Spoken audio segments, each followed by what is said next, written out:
I sighed as I walked away from the medical tent. The outbreak had only been getting worse despite the efforts of the soldiers doing everything they could to prevent it from spreading. As I walked towards the mess hall, a familiar figure ran up beside me. Well? Mark asked me, hoping for an answer he wouldn't get. It's getting worse. I don't know what to expect, but a guy can't dream, he said, attempting to bring his trademark sense of humor to the bleak situation. We walked slowly, stuck in heavy silence, each thinking of the risk we take every day by staying, and the consequences of leaving.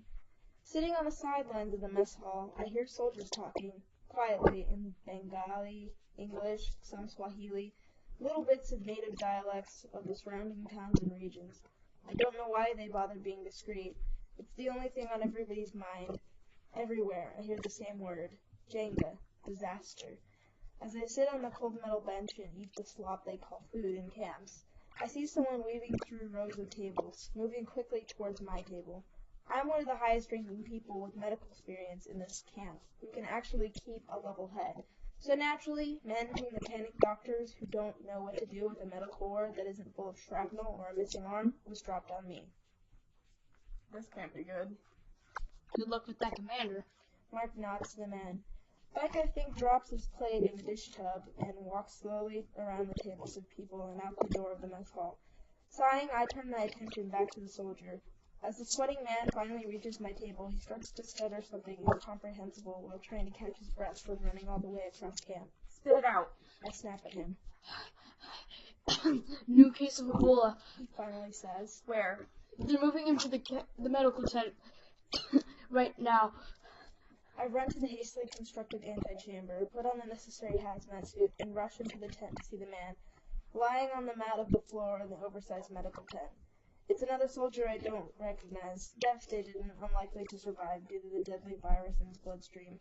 After telling the doctors in the ward to find him a cot and treat him as best they can, I walk through the now mostly quiet camp to find Mark. We can't stay for much longer. We have to get them to send us home. I say, bursting into the dark tent. That was Returning Home by yours truly, Cora Sylvia Madrone Pigeon. And now we will tell you what our Taz is all about and what Ebola is. Ebola is a virus that has once again affected Africa. It causes blood to thicken and extreme hemorrhaging, and when left untreated can cause death. The new outbreak started with men who were part of the traveling military. As we traveled across the country, we eventually came into contact with the fast-spreading Ebola virus, but the military continued to make us travel with the virus, and we affected more and more villages. When it was discovered that people had died of the Ebola virus, word quickly spread that entire villages were once again being ripped apart by Ebola. We were sent home to lessen the spread of the virus throughout the military, but even after the military had been temporarily disbanded, the villages that the military had traveled to were still affected, along with the homes of the soldiers that returned to Yagoy. A fishing village became home to us. We were mostly soldiers, with only a few among us who had medical training. We began to stockpile supplies on boats so that we could leave the village before the disease reached us.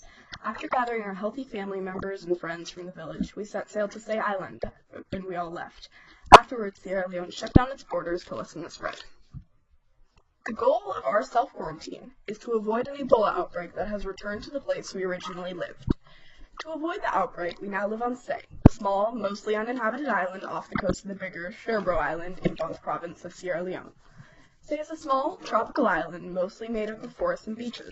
The temperature averages at around 80 to 85 degrees Fahrenheit. When we got to the island around a month ago, it was the beginning of the rainy season, around mid-March.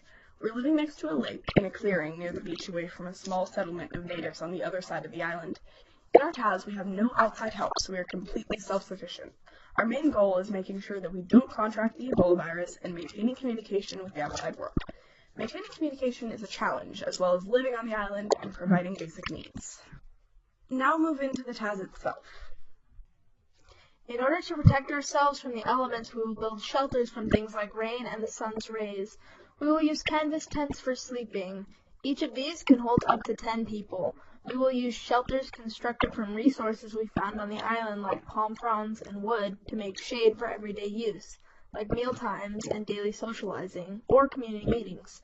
We will also be catching water off the roofs of these structures. Now move on to next poster. We have come up with 5 different steps of processing water in order to make it safe to drink. First, we'll get the water. We'll collect it from a nearby lake using buckets. We will also get it from rain that falls on our roofs. We will let the water drain into tanks that are on the side of the huts. The second thing we do is purify the water by boiling it in a pot over the fire. We store our water by putting it in water tanks. We let people go to the water tanks to get their own water. We will monitor the water consumption by having a law that says each person in our off-gridding camp can only have half a gallon of water a day for drinking. Besides having a continuous supply of water, we need a reliable source of food. Now move on to next poster. In our camp, we have 4 ways to acquire food. We also have ways to prepare and store our food. The first way that we get food is by hunting. For example, we'll use snare traps for small animals and deadfall pits for larger ones. To actively hunt animals, we'll use homemade spears fashioned from wood. The second way we'll acquire food is by fishing. We'll catch fish using spears. The third way we get food is by growing and tending to crops like rice. The final way we will acquire food is by gathering berries and native nuts like cashews. To cook our food, we will heat it using fire, and to store our food, we will use fat from dead animals. We'll put the fat around the food, and as it cools, it creates a seal. We will also dry out our meat to make it last longer. To keep our food from wildlife, we keep food in bins and hang it from trees. Food will be rationed at meal times, however, we have found ways to deal with the waste products of our food. Now move on to next poster. In our off-grid camp, we will have 2 methods to address our waste management needs, a more long-term solution and a temporary solution. Our primary, permanent solution for human waste disposal will be building composting-based military-style latrines. These will work by covering solid waste with soil and allowing it to compost on the edge of the forest. We'll also have a garbage pit for solid, non-human waste. We'll be keeping our liquid waste separate from solid waste in a urine pit because the decomposition process of solids is disrupted when it comes in contact with urine. Our temporary form of management is digging cat holes for human waste. Improper waste management can cause big contamination problems, especially on islands, but we believe the plan we have come up with will work well to deal with any problems we may encounter. Now move on to next poster. Having people know what to do in worst-case scenarios could save lives, and it is priority in our camp. The first thing we'll do is make sure that everybody knows exactly what to do in case of emergency, or if disease reaches us. We will be putting people with previous medical experience in charge of developing and teaching people what to do in case of an emergency. However, this will require time to teach people and make sure they remember. Maintaining public health is a big priority in our camp. Here are some of the ways that we will fulfill it. Our first method will be using medical supplies that we brought from home, but we have a limited amount of medical supplies, so this won't last long. Second, we'll be using plants and animal products to make natural medicine. Many tropical plants have some medicinal uses, such as the gravolia tree, which can be used for parasites and viruses, and the Pilostigma thinogi, which has disinfectant properties. People in our camp already have experiences with these plants and will teach others how to use plants like these. Third, we will be using things we brought to the camp in ways they may not be intended for. For example, we can use plastic bags as a way to keep wounds dry in our tropical climate. Although we have all these methods to keep healthy on the island, our main priority for health is still staying away from the outbreak on the mainland and knowing when it ends. Now move on to next poster. While maintaining health on the island is key, we also have to check in with the Ebola pandemic in Sierra Leone so we can return home safely. We have a couple of ways to communicate with the outside world, and one way to communicate needs to each other. The first way we'll connect with the outside world is by using radios from boats that we came to the island in. We'll use these radios to gain information about the Ebola crisis to determine when we can return home.